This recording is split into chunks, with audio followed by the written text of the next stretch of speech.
And what's your advice for someone who's looking for a job right now, probably struggling, especially those entry-level candidates? So just fucking keep searching, and I shouldn't curse online. I mean, I'm not gonna lie, I did apply maybe to like 10 jobs a day once for like a week, because I was like at that point 10 months without work. What's your educational background? How did you become a software developer? It's a little bit of like a complicated story. I was going through like a whole heartbreak and then broke up with someone. What do you do for a living? I'm a back-end software engineer. I code in Rust. How long have you been doing that? 5 years now, you could say.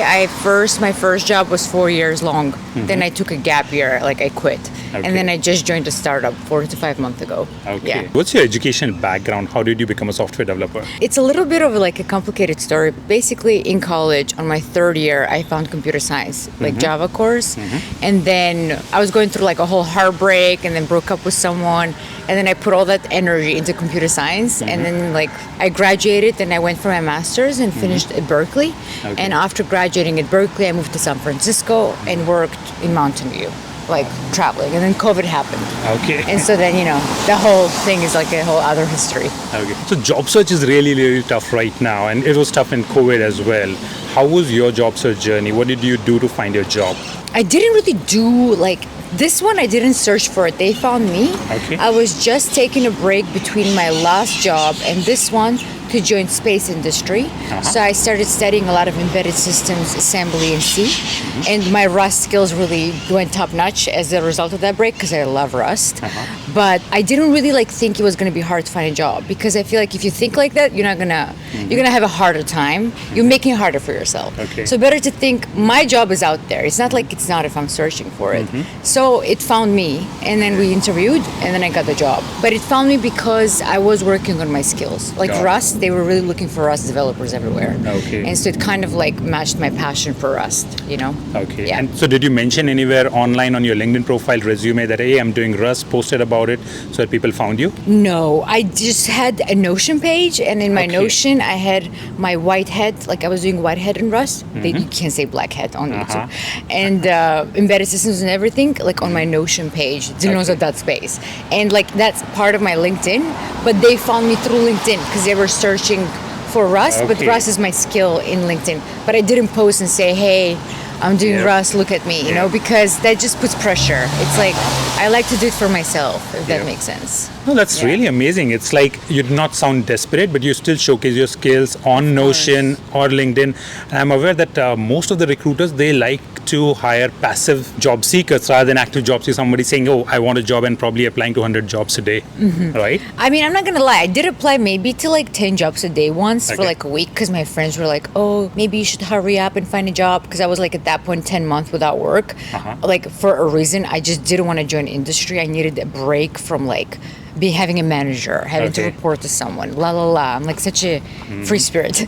But that's when I did it. But that wasn't helpful, actually. I think it was helpful in the beginning to start having interviews, but the one I got is not the one I applied for. Do you know what I mean? Yep. It's funny. What is the interview process like for a software developer role, especially for this Rust role? How many interview rounds? So it's what type of questions? It's kind of a lot, right? First you have the recruiter call you chat, then oh, you should talk to the tech lead or the CTO.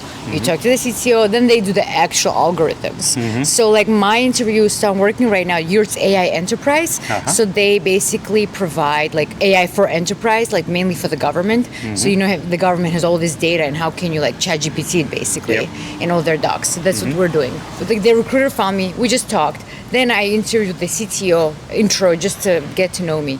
Then we had the whole round of interviews of first the technical online. I solved the challenge. Then a week, 2 weeks later, we did the whole 5 round of interviews in one day. Where you do 2 technical, 1 with the ML, another behavioral, and another final technical. What's your day look like now as a software developer? How do you spend your day on a daily basis? So I guess I shouldn't say it online.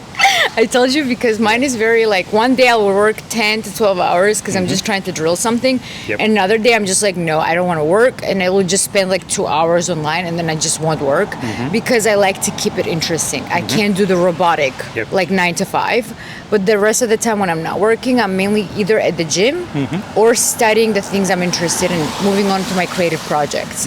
Because that's what fuels my passion more than just the work. And what's your advice for someone who's looking for a job right now, probably struggling, especially those entry-level candidates? Just keep searching and keep coding. And also, don't stress so hard.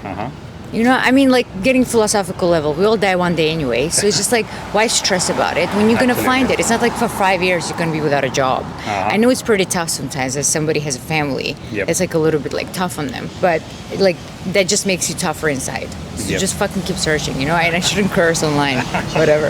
But yeah. Okay, no, that's amazing. And in Miami, Florida, what's the average salary that you've seen in the entry-level role for software development as people grow? I'm not sure because I moved here 2 years ago. Okay. So I moved from a SEF job and I'm working for a SEF company now. Okay. You know, but I think... Like San Francisco company? Yeah, San Francisco company. And I Okay. work remote in Miami. So I think like... So what's the salary range over there that people can expect? Any idea about that? I'm not sure because sometimes I expect less. Okay. And I know some of my, male counterparts or whatever, they earn more. But for me, it's like, am I comfortable with that salary?